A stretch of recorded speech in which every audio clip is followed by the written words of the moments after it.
Onde há fé, deveria haver paz. Mas em muitos lugares, orar é risco e acreditar pode custar a vida. O novo relatório mostra que para bilhões de pessoas, a liberdade de crer ainda é um sonho distante.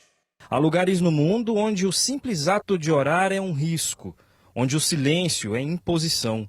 Segundo o relatório 2025 da Fundação Ajuda a Igreja que Sofre, 5,4 bilhões de pessoas, quase 2/3 da humanidade, vivem em países onde a liberdade religiosa é limitada, controlada ou negada.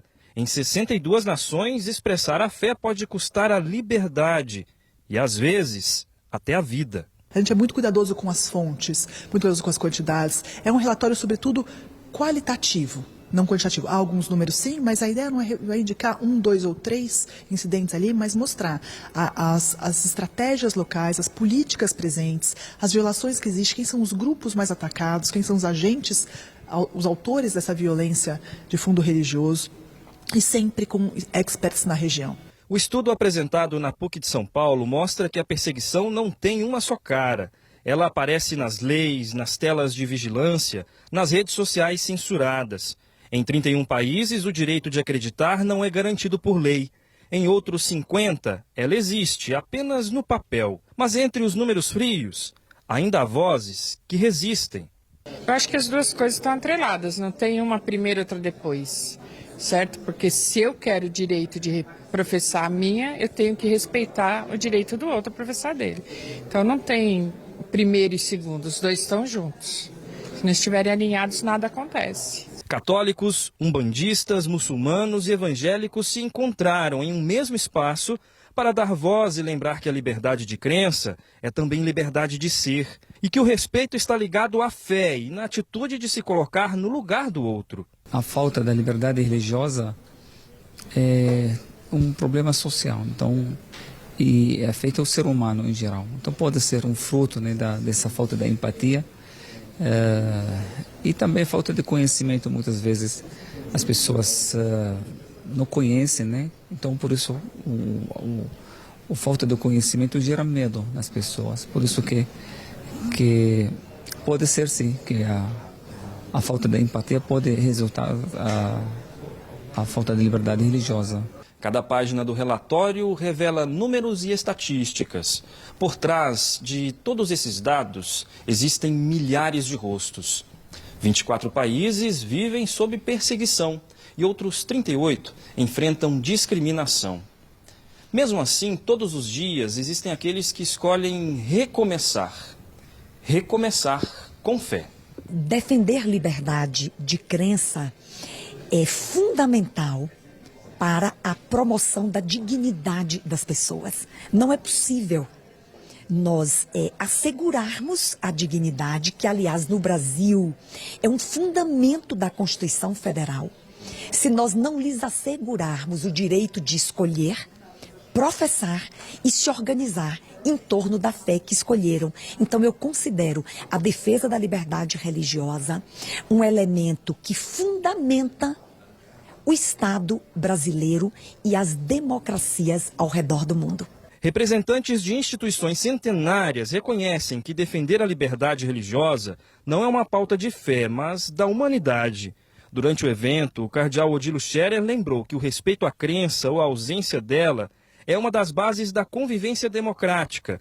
Quando a fé é livre, a sociedade também é. É muito fácil compreender. A gente tem medo daquilo que a gente desconhece e logo passa a considerar como uma ameaça. E daí vem a intolerância, vem a rejeição, vem o medo e assim por diante.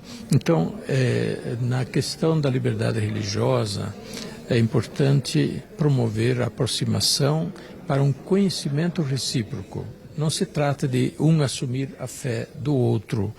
Começa por conhecer a própria fé, conhecer melhor o que nós cremos.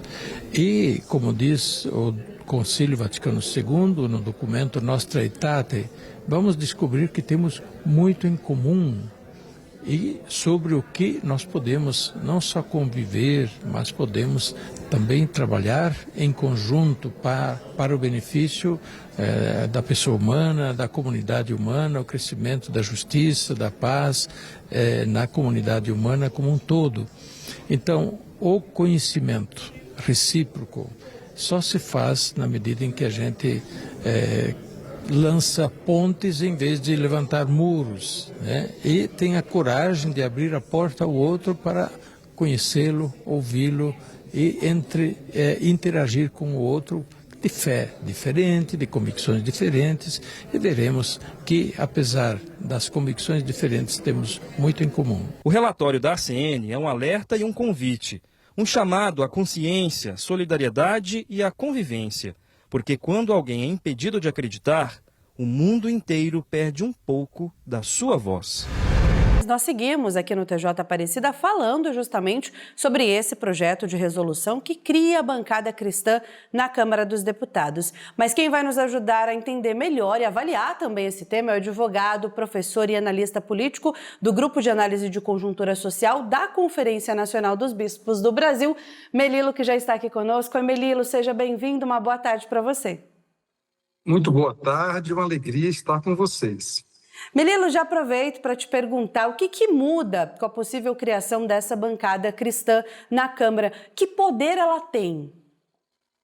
Uma bancada na Câmara dos Deputados ou no Senado, portanto, uma bancada no Congresso Nacional, ela ganha em relação à participação das decisões na mesa diretora. E a mesa diretora é quem conduz o dia a dia, no caso da Câmara dos Deputados. É ela que define a pauta, é ela que define quando acontecem as sessões, é ela que organiza o dia a dia e, portanto, qualquer bancada que esteja presente na mesa diretora ganha em poder e ganha também em influência. Melilo, boa tarde. Na sua opinião, uma bancada cristã, ela abre precedentes para outras denominações religiosas também pleitearem uma bancada? Olha, uma bancada cristã ou de qualquer religião, provavelmente, vai contra a ideia de um Estado laico. Um Estado laico não é um Estado que deixa de respeitar as religiões. A percepção que eu tenho disso, e falo em meu nome exclusivamente, não falo em nome de nenhuma organização, é que isso tende a violar o princípio de separação entre qualquer igreja, qualquer religião e Estado. E, na verdade, tenho certeza que esse tipo de projeto, de ideia, é muito mais dos deputados que buscam ter alguma forma de maior acesso ao poder do que, na verdade, uma missão religiosa. E aí, se a gente levar adiante essa ideia, se ela for aprovada, tornará legítima a existência de bancadas por religiões e também a bancada dos que não têm religião. Vai ser, no mínimo, divertido, se não inusitado. Melilo, justamente sobre isso que eu ia te falar, né? Nós temos visto mais do que nunca, a política, a religião estão ligadas, dividindo também muitas opiniões. No seu posicionamento, na sua visão como analista político, você acha que essa união é saudável? Olha, eu creio que, tal qual no Evangelho, é para dar a César o que é de César e para Deus o que é de Deus. Eu creio, por outro lado, que sempre há uma relação entre o mundo e a realidade dos seres humanos. E, portanto, interessa à religião tudo aquilo que é humano. Entretanto, não me parece, historicamente sempre foi um desastre. O século passado, o Brasil teve experiências especialmente ligadas à Igreja Católica. Nesse século atual, especialmente as igrejas evangélicas, tem um projeto de neocristandade, no mais das vezes fundamentalista, e me parece que não é algo que deva estar colocado da mesma forma. Ter uma frente parlamentar que discute temas, eu, inclusive, tenho dado palestras para a Frente Parlamentar Católica, é uma ideia de reunir para rezar, para estudar a doutrina social da Igreja.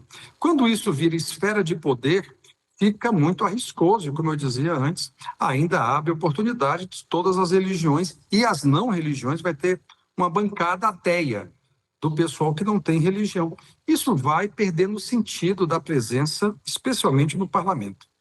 É complicado, né, Melilo? E só lembrando também que isso ainda vai ser debatido antes de realmente começar a valer e de ser aprovado, né? E, além de ainda ser um tema em discussão, eu acho que merece uma reflexão. Porque, veja, qualquer parlamentar que tenha uma religião, e isso é legítimo, tem todo o direito de fazê-lo, não deve impor os princípios morais dessa religião que não sejam aqueles que estejam de acordo com a Constituição do país, no caso do Brasil. Então, eu creio que merece aí uma reflexão se isso é algo que ajuda, especialmente a resolver os problemas da população, ou se é meramente a oportunidade que alguns encontraram de ter mais poder. E aí o poder, quando é bem usado para o bem comum, para a resolução dos problemas de uma sociedade, é muito importante. Quando não é só isso, poder. Verdade. Muito bom. Muito obrigada pela sua participação. Seja sempre bem-vindo. Obrigada, boa tarde.